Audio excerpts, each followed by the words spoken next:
Hey guys, and welcome back to the walkthrough of Terraria with KK. I'm actually just reviewing over some stuff now because I'd like to introduce you guys to 1.03, or whatever 1.0 stuff you guys are playing at the moment. Probably like 4 or 5 or 1.1. Actually, I'm just took off my copper armor. I'm playing in my armor area because I'm actually going to be getting new armor today. That's right, folks. I'm actually going to get a lot of new stuff today. Because just let's see. There's my cloud in the bottle and my band of regeneration. I'm going to be getting a lot of new items today in this video. That's what I'm pretty much going to do. Maybe even find some more special items like treasure.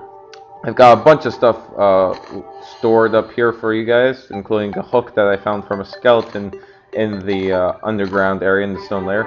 Life crystal, extra one. Hey, come back here, life crystal. No running away from me. Some obsidian. Obsidian is a long story. In 1.02, you could actually dig it with a regular axe or any kind of axe. But actually, as of 1.03, you can't do that. So just a FYI for you guys. You actually need a demon pickaxe or something better. Actually, with those fallen stars, I can actually make something like a mana crystal. Anyway, I'm just looking over some stuff here. Plenty of lenses, plenty of good stuff. Good stuff. So, let's get started. What should I make? Weapons and armor, or look at the workbench? Got a lot of things to do. Oh, and by the way, in 1.03, now the guide actually has health. That's an he actually can die! That's funny, isn't it? I think it is. Okay, cloud in the bottle working good. Let's see. Am I missing something? I know I'm missing something. Where are you guys? Where are you? Just looking over. Ah, yes. That's what I was missing. Sticky bombs. That's a new thing in 1.03, made from bombs and 5 gels. They're pretty much the same, have the same usage as regular bombs, except that they actually stick to the ground, which makes them a lot better in my opinion, because who wants to throw bombs everywhere and explode the whole place and have terrible aim? You know, like me. I have terrible aim. I'm not like a bow and arrow person or a bomb swing. Hey, candle! Candles are pretty much just an attractive thing to have. They're made from a torch and a gold bar. Kind of a waste of a gold bar if you ask me. Getting another mana crystal. Let's use those. So, upping up my abilities here. I'm getting one candle for now. I think they're kind of pointless in my opinion, except for looks. Grappling hook! That's the thing I want to get made from 3 chains and a hook. I made the mistake of thinking that they were made of only 2 chains in the last episode. They're so spiffy. Hey, come on, work, god dang you. Grappling hooks are so awesome because they can save your life in weird predicaments, such as when you're falling and then you grab a wall and poof, you're alive! And if you're running and you can use grappling hooks to actually speed you up, they are really good. Now, let's see what else I can make. Alright, so I'm gonna get the iron armor in just a second. I just want to get some stuff that I kind of delayed just for my collection as well. Bottles, that's good to have. Oh, and as of 1.03, by the way, the sand glitch no longer works. So sad. I can't get infinite sand now. Boo-hoo. But the water and lava glitches still work, where you can like make tons of it, and the waterfall glitch. Iron helmet made from 20 iron bars. Iron chainmail from 30, and the iron greaves from 25, making the full iron set, which looks, in my opinion, one of the coolest ones. And also, as of 1.3, they texted or repixelated all of the armor, so they're all unique. Silver pickaxe, all that good stuff. Let's get a silver pickaxe just for my collection. So yeah, I'll probably get the gold one in just a second, but yeah, who cares? Also, another silver hammer, good to have. Another thing, as of 1.03, they still don't have a silver short sword, but hopefully they'll have that stupid frame rate. They'll hopefully have 1 by 1.04 or 1.05. Also, what was I gonna say? Silver Greaves. That's probably what I'm gonna get for right now. Just checking. Yep. Made from 25, I think it was 25, 25 or 30. I don't know. They're just shinier. They're shiny. Oh, I'm running out of breath here. Gold broadsword and gold short sword. And the gold armor set looks really psychedelic in my opinion. I mean, it's just so vibrant. Gold pickaxe for the win. So yeah, that pretty much completes the whole basics of all of the pickaxes. So gold axe. Jesus, it's an axe, not a hammer. And I am missing something. There's another thing that I want to go over, but that involves the chains. Let's see if I can find it here. I know it's somewhere in here. There are called watches, and another special item that is actually a little hard to get for beginners. So I would say by now in the game, I am practically midway. I'll be midway officially by next episode when I face my first boss. You heard it right, folks. I'll be facing my first boss in the next episode. Oh yeah, mana potion. There we go. There are the watches. Okay, so first off, each watch is required a chain and a certain amount of the material. Copper bars. So each watch has a different special ability. What it does is when you put it into your special accessory spot, excuse me, it tells you the time. But depending on how good the watch is, it'll tell you the different times of time. Like the copper watch has the worst amount of time set to every hour. The silver watch, which is what I'm going to show you right now, sets it to it should be every half hour. Come on, you can change.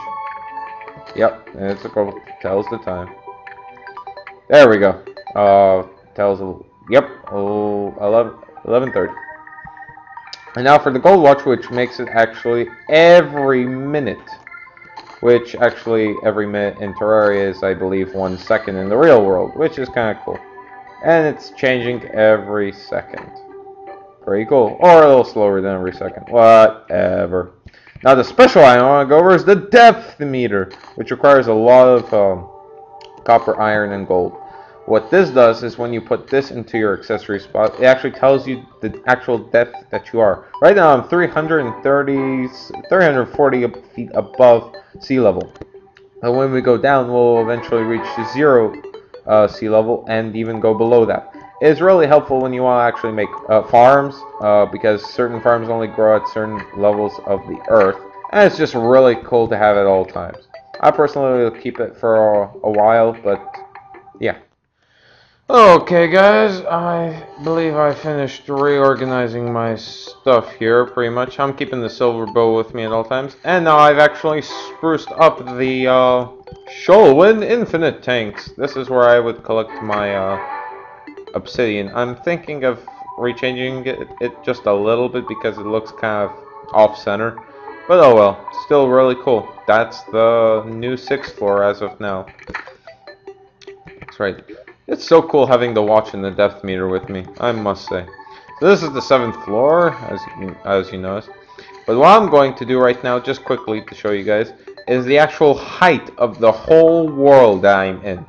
Now, I've had this world at the beginning of 1.02.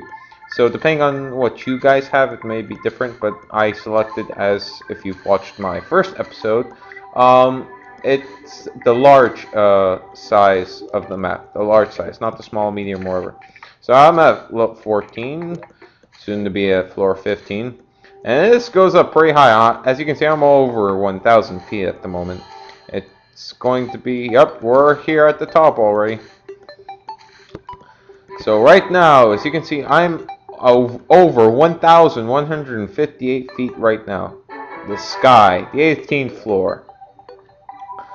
So this is the top of the map. I cannot go any higher. I am literally hitting my head on the top. But what I'm going to do now, I'm going to go all the way down. Geronimo. Oh, what a world. Oh, what a world. Oh, I'm melting. No, just kidding.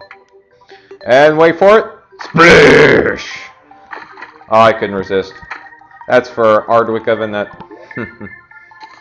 Alright then, let's keep that candle. And it's so cool that you can actually hold the candle while you're traveling.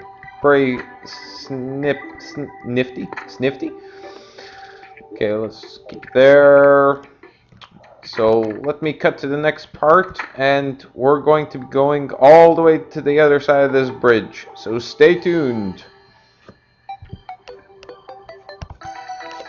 Alright guys, so I got a surprise for you, but just before I show you the surprise, I just want to mention that having a long bridge like this is really useful for collecting fallen stars.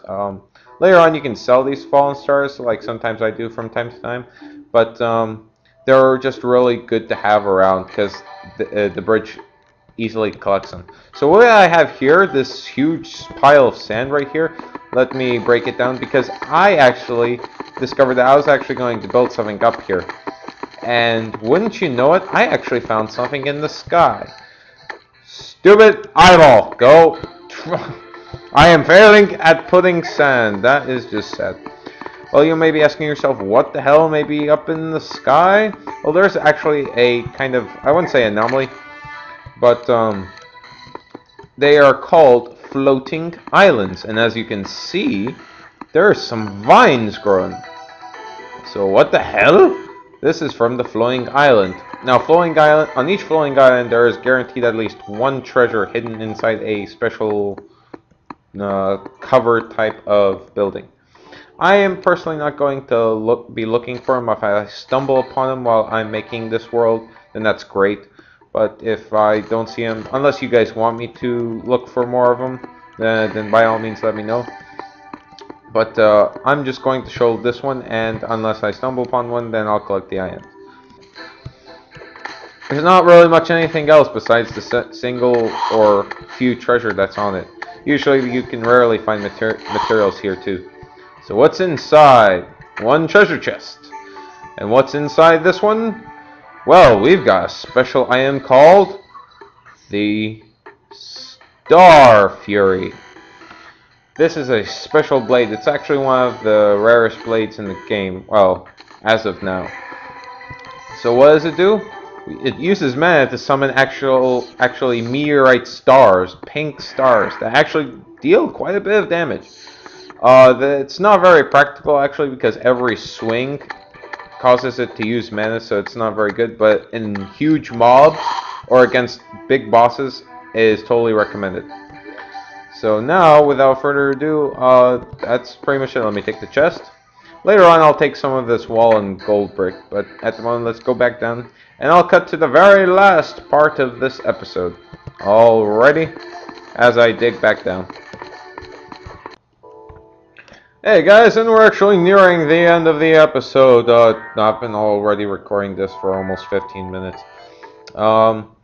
So yeah, I can still use it, but it uses mana. It's kind of stupid to use it underground. Really, I am not kidding. So I'm back here at the stone layer with this thing, and I actually finished my monster trap. It works kind of well.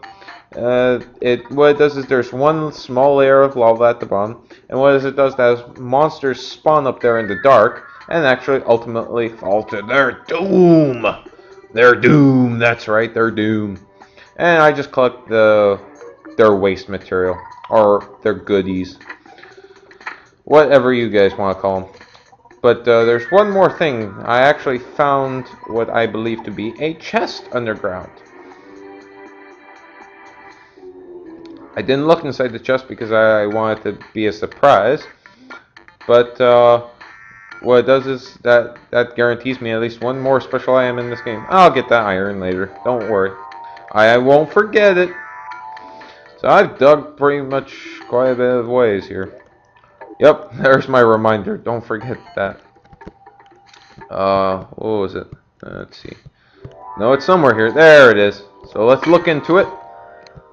Put torch first. Ah, sweetness! An enchanted boomerang. So this is sweet gold too. Never can have too much gold. Enchanted boomerang. This is one of the most proficient early on weapons you can have in the game. Swoosh! Swoosh! They're boomerangs, which makes them awesome. They are pretty fast, considering basic weapons on their standard. And they're just freaking cool because they emit light. Well, that's the end of this episode, folks. So anyways, stay tuned. Bye.